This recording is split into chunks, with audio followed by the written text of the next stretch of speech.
Hello friends, स्वागत है आपका विकेश 2.0 में। आज हम बात करने वाले हैं धातु और धातु का नेक्स्ट टॉपिक जो रहेगा हमारा संक्रियता श्रेणी रहेगा। क्या रहेगा? चलिए आगे स्टार्ट करते हैं। तो आगे जो हम स्टार्ट करेंगे उस टॉपिक का नाम है संक्रियता संक्रियता श्रेणी। ठीक है, संक्रियता श्रेणी। आज इसके बारे में हम क्या करेंगे, हम चर्चा करेंगे। क्लियर हो रही है बात? बिल्कुल। ये संक्रियता श्रेणी, ये जो संक्रियता श्रेणी है वह सूची होती है। सुनिएगा बात को, वह सूची है। ठीक है, संक्रियता श्रेणी वह सूची है जिसमें धातुओं को, है ना, जिसमें क्या करते हैं, जिसमें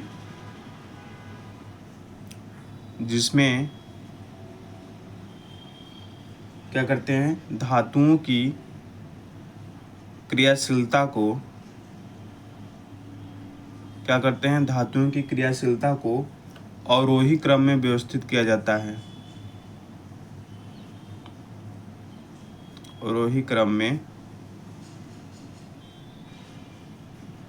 व्यवस्थित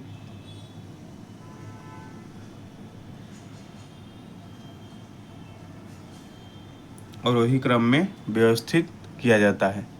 ठीक है, इसका मतलब क्या हुआ, हमने कल बताया था संक्रियता श्रेणी मतलब इसमें अभिक्रियाशीलता के क्रम में व्यक्त किया जाता है ना, व्यवस्थित किया जाता है ना, जिसे क्या बोलते हैं, व्यवस्थित किया जाता है, जिसे संक्रियता श्रेणी कहते हैं। ठीक है, अब देखिए यहाँ क्या हो गया, हमने कल बताया था कि पोटेशियम, सोडियम, कैल्शियम, मैग्नीशियम, बताया था ना, aluminium, zinc, iron, aluminium, zinc, iron, lead, hydrogen, copper, है ना, कॉपर। ठीक है, बताता हूँ, ये आपको याद रखना है। ठीक है, copper, mercury, copper, mercury, Ag, Ar, Au, है ना। तो ये जो है सबसे जो अभिक्रियाशील है, ये जो सबसे अभिक्रियाशील है, ऊपर से नीचे हमारा ये घटता हुआ क्रम है, यानी ऊपर सबसे ज़्यादा सक्रिय है, यानी जब से निम्न पॉइंट पे अगर हम यहाँ बात करें तो सबसे कम अभिक्रियाशील क्या होता है, सबसे कम अभिक्रियाशील,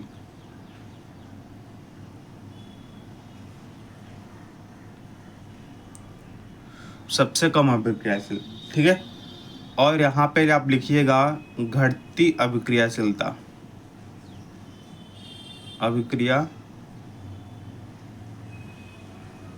घटती अभिक्रियाशीलता। ठीक है, और यहाँ पे क्या है, सबसे अधिक अभिक्रियाशीलता।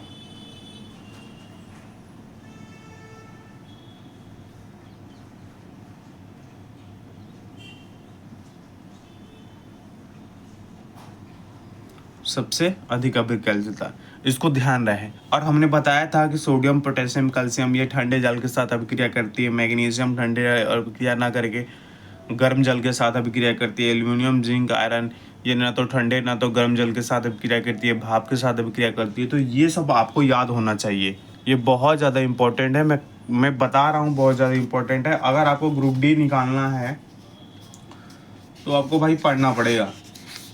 क्या करना पड़ेगा? पढ़ना पड़ेगा, बिल्कुल।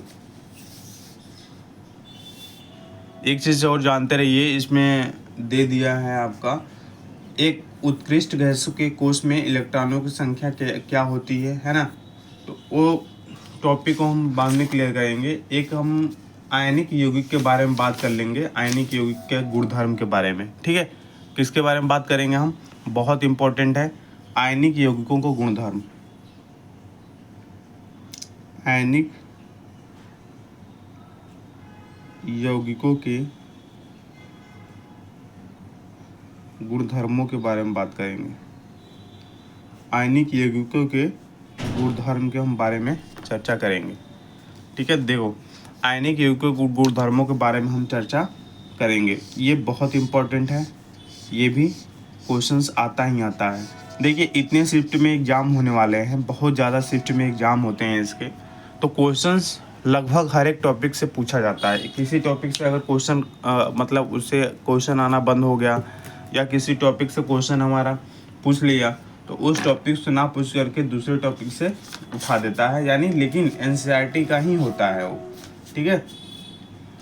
हमारा कुछ आयनिक यौगिक है जिसके गलनांक और क्वथनांक के बारे में पूछता है। जैसे यहाँ हम हेडिंग डाल लें आयनिक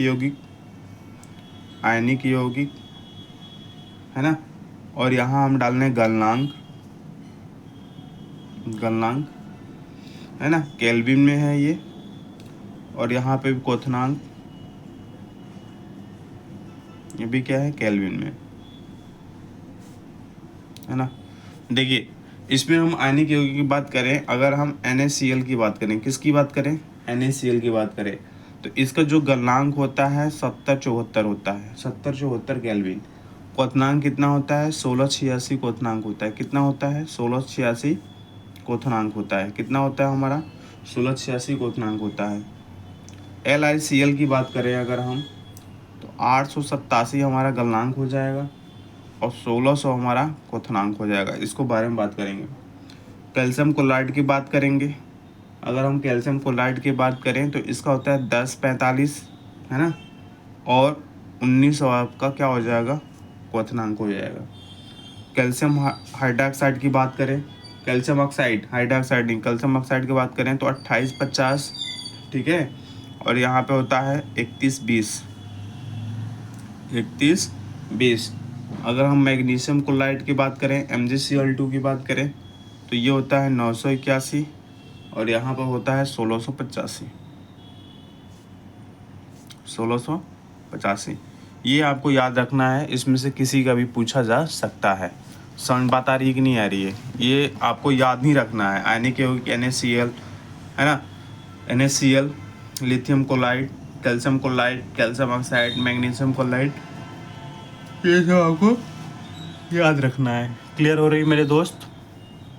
चलिए अब हम आते हैं आयनिक यौगिक के गुणधर्म के बारे में। फर्स्ट पॉइंट हेडिंग डाल के लिखिएगा कि आयनिक यौगिक गुणधर्म क्या होते हैं, है ना। अगर हम भौतिक प्रकृति की बात करें, इसकी भौतिक प्रकृति की बात करें, आयनिक यौगिक की अगर हम भौतिक प्रकृति की बात करें, है ना, तो क्या होते हैं कि धन एवं ऋण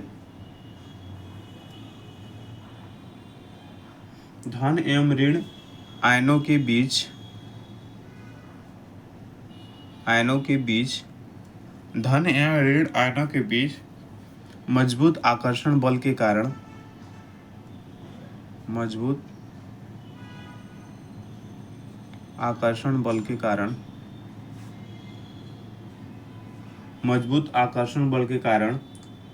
जो आयनिक यौगिक होते हैं, क्या होते हैं, जो आयनिक यौगिक होते हैं, ठीक है, जो आयनिक यौगिक होते हैं कैसे होते हैं, ठोस है ना, एवं थोड़े कठोर होते हैं।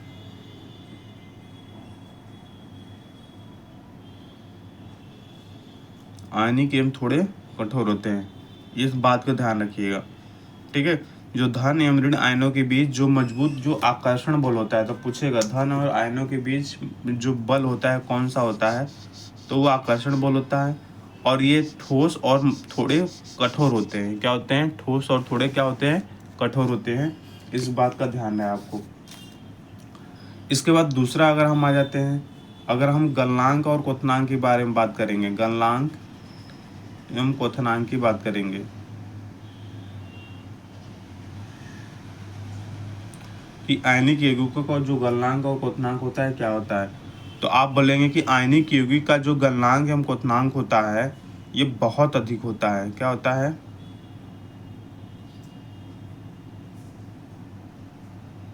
बहुत अधिक होता है, ठीक है, बहुत अधिक होता है। क्योंकि इसलिए बहुत अधिक होता है क्योंकि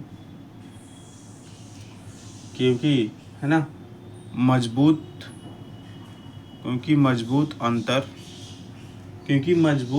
अंतर आयनिक आकर्षण, मजबूत अंतर आयनिक आकर्षण को तोड़ने के लिए है ना, आकर्षण को तोड़ने के लिए ऊर्जा की पर्याप्त मात्रा की आवश्यकता होती है। किसकी? ऊर्जा की पर्याप्त मात्रा की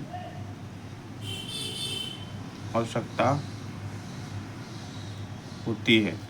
क्लियर? अब देखिए तीसरा की अगर बात करें, घुलनशीलता।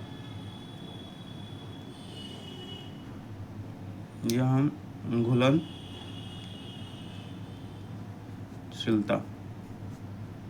किसकी बात करेंगे? घुलनशीलता के बारे में बात करेंगे। तो जो हमारा वैद्युत संयोजक यौगिक होते हैं, वैद्युत संयोजक जो यौगिक होते हैं, ठीक है, वैद्युत संयोजक जो यौगिक होते हैं, क्लियर? तो ये क्या होते हैं? ये सामान्यतः जो होते हैं, मतलब सामान्य रूप से ये तो जल में घुलनशील होते हैं। क्या होते हैं?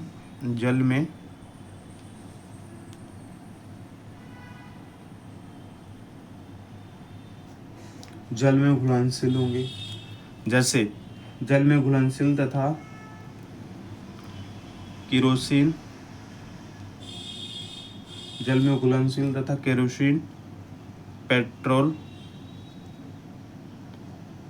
आदि जैसे, केरोसिन, पेट्रोल आदि जैसे विलायकों में विलय होते हैं। विलायकों में विलय होते हैं। विलायकों में अविलय होते हैं।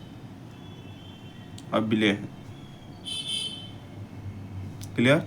अगर हम केरोसिन पेट्रोल की बात करें तो उसमें अविलय होते हैं। ठीक है जी, बात समझ में आई है? बिल्कुल, उसमें अविलय होते हैं। हम चौथे पे, अगर चौथे टाइप में देखते हैं, चौथे की हम बात करते हैं। कल हम इस चैप्टर को क्या कर देंगे? फिनिश कर देंगे। क्लियर है बात? कल इस हम चैप्टर को क्या कर देंगे? हम फिनिश कर देंगे। ठीक है, बिल्कुल, इस चैप्टर को क्या कर देंगे? हम फिनिश कर देंगे। कल ये चैप्टर समाप्त हो जाएगा। चौथे की अगर बात करें, विद्युत चालकता।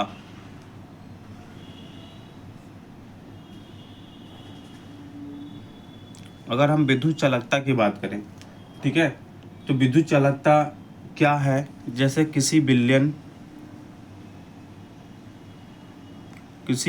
से क्या होता है? किसी विलयन से विद्युत के चालन के लिए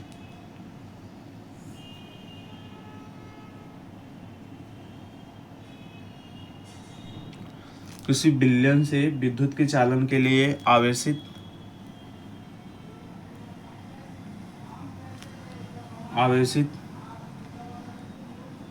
कणों की गतिशीलता आवश्यक होती है। क्या होती है? आवश्यक होती है ना? आवश्यक होती है। जो हमारी आयनिक यौगिक जो होते हैं,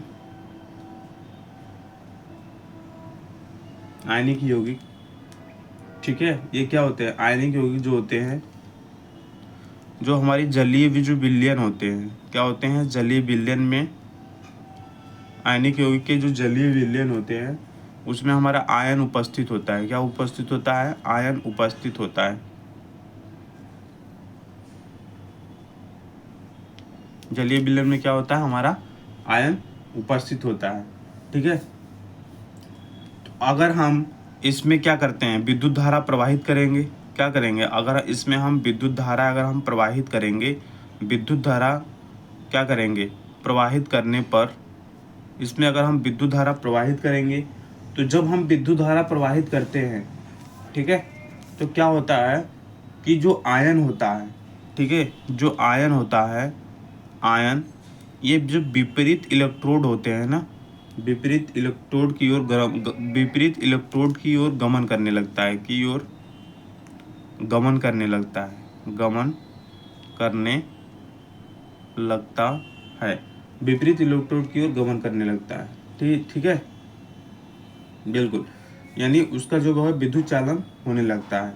लेकिन अगर हम ठोस अवस्था की बात करें, अगर हम लिक्विड हो गया, अगर हम ठोस अवस्था की बात करें, तो ठोस अवस्था में क्या होता है कि ठोस अवस्था में अगर हम ठोस अवस्था में आयनिक यौगिक जो ठोस अवस्था में जो हमारे आयनिक यौगिक होते हैं क्या होते हैं, जो ठोस अवस्था में हमारी आयनिक जो यौगिक होते हैं, है ना, ठोस अवस्था में आयनिक जो यौगिक होते हैं विद्युत का चालन नहीं करते हैं। क्या करते हैं? विद्युत का चालन नहीं करते हैं, विद्युत का चालन नहीं करते हैं, इस बात का ध्यान रहे। क्लियर है बात? तो ये सारी चीज़ें हैं हमारी, है ना, ये सारी चीज़ें रही। आज थोड़ा मुझे काम है दोस्त मेरे, तो आज इतना ही टॉपिक आप क्लियर करिए, ठीक है। मिलते हैं नेक्स्ट वीडियो में, तब तक के लिए बाय बाय, टेक केयर, जय हिंद जय भारत। आप लोग देख रहे हैं कि लाइक सब्सक्राइब और शेयर नहीं कर रहे हैं, कोई बात नहीं, लेकिन एक चीज़ ध्यान रखें आप, अगर एग्ज़ाम हुआ ग्रुप डी टेक्नीशियन और उसका LPCVT 1 का 100% डेफिनेटली आपसे बोल रहा हूँ कि मेरा वीडियो अगर जो बंदा देखेगा ना तो वो प्लेलिस्ट में तुरंत आ जाएगा, पक्का आना ही आना है उसको। आप देखिएगा उस समय व्यू और रीच बहुत ज़्यादा हो जाएगा। क्यों? इस समय कोई इंटरेस्ट नहीं ले रहा, इस समय सो रहा है टेक्नीशियन का फार्म है, अभी तो डेट आई नहीं, तो क्या तैयारी करना है। ग्रुप डी हाई कोर्ट में फंसा हुआ है, तो उसमें कोर्ट केस हुआ है, तो उसमें भी कुछ नहीं है। LPCVT 1 ने तो फार्म तो भरा गया है, लेकिन एग्ज़ाम डेट का पता नहीं। तो जब एग्ज़ाम डेट नज़दीक आता है तभी बच्चे तैयारी करते हैं, ठीक है। लेकिन मेरे ऊपर बीती है, ऐसा कभी नहीं करना, थोड़ी बहुत पढ़ते रहना। क्यों? एक जगह फोकस करके LP के लिए पढ़ रहे हो या टेक्नीशियन के पढ़ रहे हो, सिलेबस तो एक ही है, उस पर फोकस होकर के पढ़ो, धीरे धीरे पढ़ो। अब जब फार्म भर ही दिए हो तो एग्ज़ाम डेट का क्यों इंतज़ार करना? इसीलिए तो सिलेक्शन नहीं होता है कि एग्ज़ाम डेट आ गई, 1 महीने पहले से पढ़ना स्टार्ट किए। अब जो पहले से पढ़ा हुआ है एक बार तो उसको कोई दिक्कत नहीं, लेकिन जो स्टार्टिंग में पढ़ रहा है उसके लिए दिक्कत है, तो फिर 1 महीने में कवर नहीं कर पाएगा वो। बात समझ में आ रही है कि नहीं आ रही है? बिल्कुल। इसलिए आपको ये करना है कि आप स्टार्टिंग से ही थोड़ी पढ़ाई करते रहिए। समझ बात आ रही है? बिल्कुल। और मेरी बात मानिए, 100% आपका साइंस कवर करा दूंगा। इसलिए आप जो है हमारे चैनल को सब्सक्राइब कर लीजिए, लाइक कर दीजिए और दोस्तों के साथ शेयर कर दीजिए। ओके, अब कुछ नहीं बोलूँगा ज़्यादा। Thank you. जय हिंद जय भारत, वंदे मातरम। ओके।